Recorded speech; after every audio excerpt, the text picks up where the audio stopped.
आपणा सर्वांस माहीत आहे की आजचा कार्यक्रम आपण डोळा या संकल्पनेवर आधारित आहे। डोळा ह्या शब्दावरून मराठीत किती म्हणी आहेत, किती वाक्प्रचार आहेत याचा आपण परामर्श घेणारच आहोत। तसंच डोळा हे मूकसंवादी इंद्रिय आहे हे पण सर्वांना माहीत आहे। कारण शब्द जरी खोटे बोलत असतील तरी डोळे मात्र खरं सांगतात। म्हणूनच आपल्या आजच्या कार्यक्रमाचं टायटल आहे डोळे हे जुलमी गडे। आणि यातील प्रेयसी मानवाचे डोळे मूकसंवाद साधतात आणि डोळे हे माणसाचा आरसा म्हटलं जातं। खोटं बोलणारा नजर चोरतो, अपयशी माणूस जमिनीकडे किंवा आकाशाकडे बघतो, आत्मविश्वासू नजर रोखून बघतो, एकाग्र चित्त असतो, त्याचे डोळे अजिबात भिरभिरत नाही, स्थिर असतात।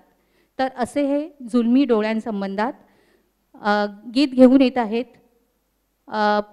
सुमधुर गळ्याची प्रतिभाशाली गायिका नलिनी। त्या म्हणत आहेत, पाहू नकोस असा रोखुनी, करतील गुपित उघडे तुझे डोळे जुलमी।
आ